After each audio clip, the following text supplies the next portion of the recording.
Morning Line. Thanks for joining us.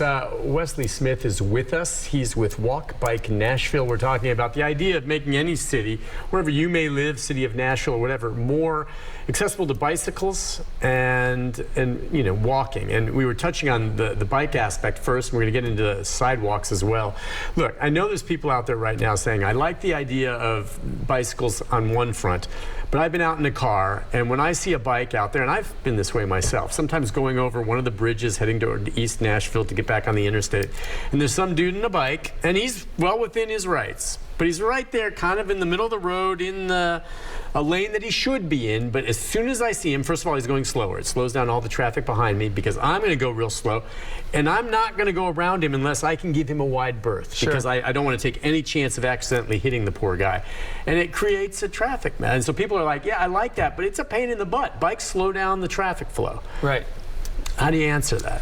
I think, first of all, you said it, and I'm glad that you take the time to pass when it's appropriate. Oh, Not yeah. all people do, right? Oh, I know. And that's why we should talk about people get hit. Absolutely. So I think, right, what we're talking about is an infrastructure problem. Okay. That especially you're talking about, if you're talking about KVB and the bridge, areas that are dense, we should have dedicated bike lanes where bikes don't have to interact with cars, period, in the downtown core. I think that's what we have to move towards, because I've been there too, Oh, it's as the car frustrating, driver. or it's dangerous. There have been times where I've been traveling, and again, they're within their rights, I suppose, to where they are. It's at night, and for whatever reason, there weren't lights in this area, and this individual does not have a light on his bike. And I'm driving past him because I catch it, but I'm like, that dude's got a death wish. That just, on his part, he may be within his rights being there, but he's being stupid. He has nothing to see. It's dark. He's on the side of the road with a bunch of busy traffic. He's asking to get hit. I'm not saying he deserves it, but I mean, that's a very, very dangerous thing. Even though the way it's set up, he was within his rights where he was. Yeah. I mean, and I That's think a problem. I think that gets back to, and we don't know, of course, this individual circumstance, but I imagine most folks that don't have the bright clothing, don't have a light, and are biking, that is really their only option to get around. Well, and it's a shame if it is, because he had to. I hope he was aware of it, but I mean, that was very, very dangerous. Yep. And the truth is, whether they're in the right place or not, if a car hits a bike, the guy in the car is going to get charged. Yeah. I mean, you're going to be held responsible. That's why, like I said, I see a bike, I slow way down, and I wait until I give them a super wide berth. Yep. And so it slows everything else down. What are kind of the numbers with regard to pedestrians and cyclists getting hit? You gave me a number during the break. Yeah, I think you might actually have in front of you down there at the bottom. Oh, okay. Yeah, 2021 we had 37 pedestrian and cyclist deaths just in Davidson County.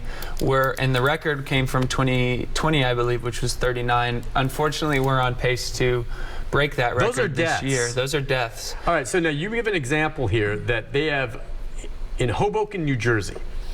0 pedestrian fatalities? 0. And in they 2019. I don't know if they've been able to keep that, but I know they've achieved that at least. How? That's a great question. And so we're actually, a few members of our team are flying up to a conference in New York tomorrow. And we're gonna learn a lot of this and hopefully be able to bring it back. What's their secret? I mean, maybe there's not as many people out and about there. Hoboken's not Nashville, that's for sure. But 0 fatalities, pedestrians or bikes, they must have something in place making it safer. Again, I imagine, back to the earlier point, Hoboken, I imagine, developed a little earlier than Nashville, might have a friendlier street grid and infrastructure for cyclists and pedestrians. It's going to take, Vision Zero is what Hoboken's part of, what Mayor Cooper and the Nashville Department of Transportation have recently joined that effort, and that's a movement to get towards 0 pedestrian and cyclist deaths. It's going to take a lot for us to get there. What the mayor's office is doing, what NDOT is doing right now, and we're helping with, is prioritizing the most dangerous sections of the most dangerous corridors. Right. Looking at the crash data, where are people dying, and prioritizing that. Because a lot of people have had close run-ins, and that can happen almost anywhere on Nashville's roads, for sure, whether you're on a bike or in a car. Sure. But there's certainly data that suggests around Nolensville, Dickerson, and Murfreesboro Road, and very specific segments of the city, that we can make infrastructure improvements and prioritize there and hopefully save lives. Yeah, we've done our share of stories recently, certainly on hit and runs. It happens, be it a pedestrian, be it a bike that gets hit. And sometimes there are different circumstances. Not always where there's a bike and they just didn't see each other. Sometimes, these people on a bike or pedestrians just walk right into the lane of traffic for whatever reason. They're drunk, they're not paying attention. It's no one's fault. It's not the driver's fault. There can be a lot of reasons why these fatalities happen. Sometimes that has nothing to do with whether there's a bike lane or not. Sure. We have a call from Evan. Evan, good morning. Hi, Evan. Yeah, in my youth I was an avid bicyclist because I lived in the suburbs. I biked around the neighborhood, of course, because I was too young to drive. But now I hear what you're saying. Legally speaking, bicyclists have the same rights and responsibilities as motorists. But when there's an accident between a pedestrian and a bicycle on a sidewalk, automobiles that go on a sidewalk, so there's jurisdiction against that. Furthermore, a lot of Nashvilleians just aren't used to seeing bicycles on the street. We may have bike lanes, but like you said, Nick, when a bicyclist is on the road, it's slowing up traffic. And not only was I a member of the Rat Patrol and Critical Mass, I've known several people who had accidents with motorists, and either severe damage or not. I know a woman who was sitting on National Street, and she suffered brain damage, and they never caught the perpetrator.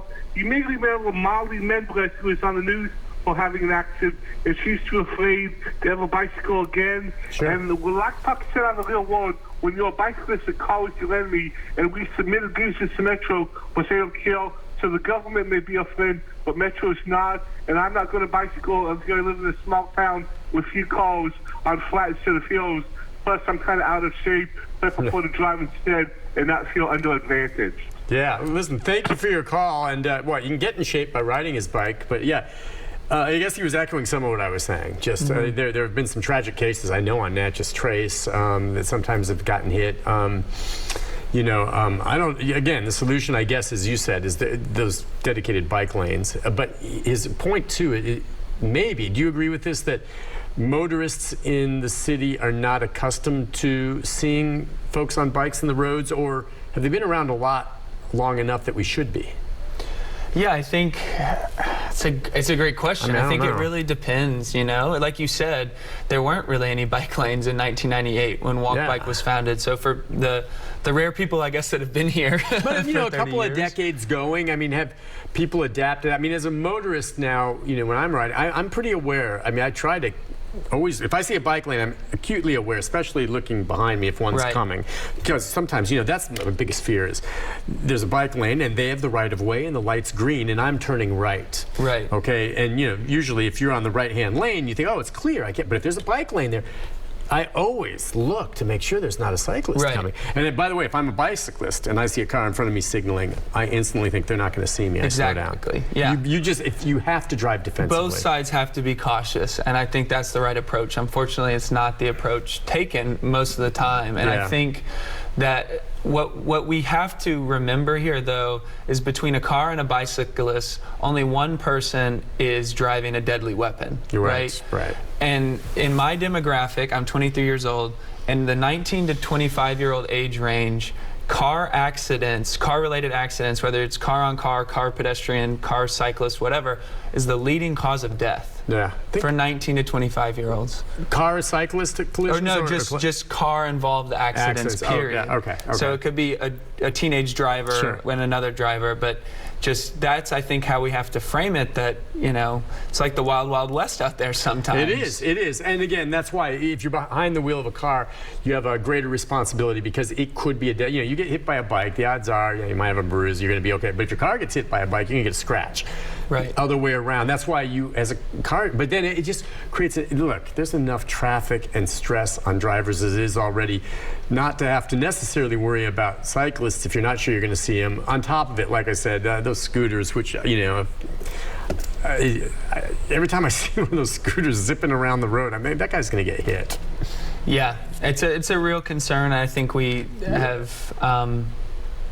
That's something that's even newer to your point about. Well, how do you guys feel about scooters? Because I know you're about walk and cycle, but what about scooters? I think the scooters could play a great role in making multimodal an option here in Nashville. When they were introduced, I remember the promise was, back to what we were talking about earlier, you could get off your bus stop and you could, if you still had a mile to get to work, you could take the scooter.